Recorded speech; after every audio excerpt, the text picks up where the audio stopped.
Jurassic park లో చిన్న dinosaur లాగా ఏంటా లుక్కు? వెళ్ళి డిక్కీలో సామాన్లు తీసుకురా.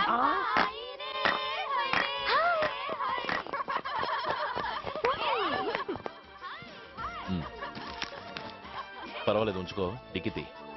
ఇంత ఆలస్యంగా వచ్చా? సారీనే. అది సరిగాని అతను ఎవరే? వీడా, వాడు అసిస్టెంట్. మరి అతను? వాడా, మన బాడీ గార్డ్. అవును, పెళ్లి కూతురేది? లోపల మేకప్ అవుతుంది. నీ మీద చాలా కోపంగా ఉంది. కనీసం 2 రోజుల ముందైనా వస్తావని ఎక్స్పెక్ట్ చేసింది. దాని కోపం పోగొట్టడానికి నా దగ్గర ఓ మంత్రం ఉందిలే. ఈ ప్రెజెంటేషన్ చూడగానే అది ఐస్ అయిపోతుంది.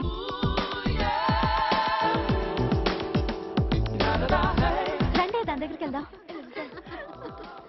Hi uncle. నమస్తే సార్, వెల్కమ్ సార్. మీకు వైజాగ్ కార్డు పంపించారు సార్. పర్సనల్ గా చెబుదామని ఫోన్ కూడా చేశాను. మీకు హైదరాబాద్ ట్రాన్స్ఫర్ అయిందని చెప్పారు. అక్కడ హెడ్ క్వార్టర్స్ కూడా కార్డు పంపించాను. మీకు అందుతుందో లేదో, వస్తారో రారోడని నాకు టెన్షన్ ఫీల్ అయ్యాను సార్. నాకు ఇన్ఫర్మేషన్ అందింది, అందుకే వచ్చాను. చాలా సంతోషం సార్. మీరు రండి సార్. గోమతి, దీపికా పులావ్, కోరాయా దేక్. ఏంటి అతను నీ బాడీ గార్డ్ అన్నావు? అంకుల్ ఏమో అంత రెస్పెక్ట్ ఇచ్చి హడావుడు చేస్తున్నారు.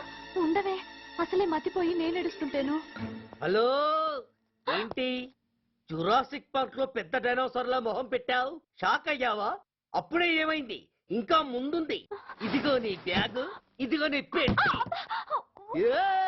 నీకెప్పుడు చెప్తుండేవాడిని, మా పోలీసులో హీరో, మా డిపార్ట్మెంట్ కి గర్వకారణమని. అంటే ఏసీపీ సూర్య? అవునమ్మా. Nice meeting sir. I'm so thrilled sir. మా భార్య సార్. నమస్తే జీ. నమస్తే. మా అల్లుడు sir. Glad to meet you sir. వాళ్ళ father sir, ACP Suryan sir. Hello sir. ఏవే రమ్మా, ఇలా రావే. నిన్నే పిలుస్తుందే. నూరు ముయ్యండి. Hello, calling. Go go.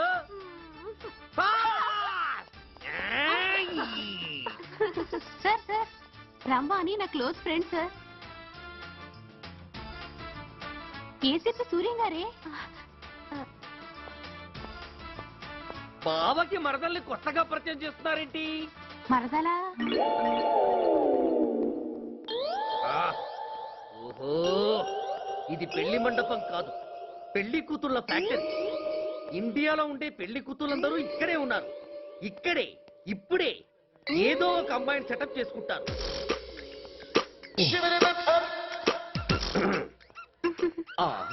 లేత క్యాబేజీ లాంటి కాలేజీ పిల్ల నన్ను చూసి నవ్విందంటే ఇక ప్రొసీడ్ అవ్వడమే.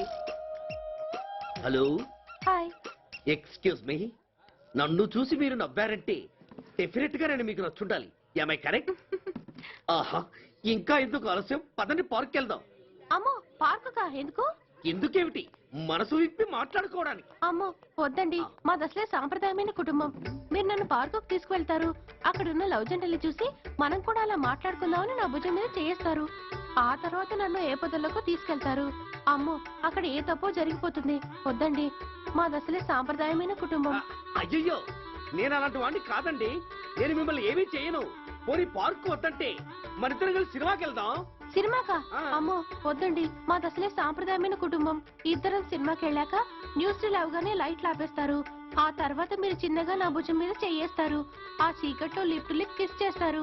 ఆ తర్వాత ఏ తప్పో జరిగిపోతుంది. అమ్మో వద్దండి, మాది అసలే సాంప్రదాయమైన కుటుంబం. అయ్యయ్యో, ఆ మాటకొస్తే మా కుటుంబంలో సాంప్రదాయమే తప్ప అసలు కుటుంబమే లేదండి. నేను చాలా జెంటిల్మెన్ని, ఎలిజిబుల్ బ్రహ్మచారిని. నేను మిమ్మల్ని ఏం చెయ్యను. మీ ఒంటి మీద అసలు చెయ్యే వెయ్యను. ప్రామిస్. నువ్వేం చేయనప్పుడు నీతో సినిమాకి పార్కుకి రావడం దేనికి రా?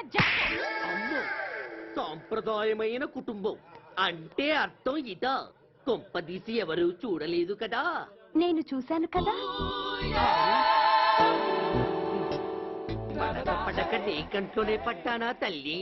నేనెవరికి చెప్పను గాని నాకు ఇన్ఫర్మేషన్ ఇస్తావా? ఏమిటది? పెళ్ళైందా? నాకా? ఛీ, నీకు కాదు, ఆయనకి. ఆయనక? ఓహో, మా గురుడికా? అవును. అయ్యింది. 13 ఏళ్ల కొడుకు, 10 ఏళ్ల కూతురు. నిజమా? ఉండుండేవారు.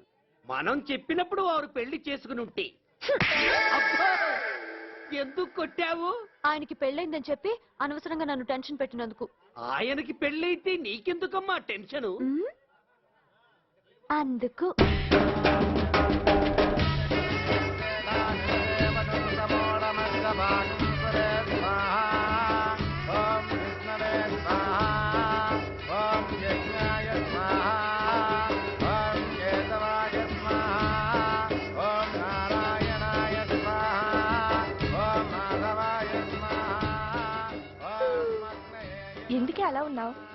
కష్టాలు వచ్చేసాయి.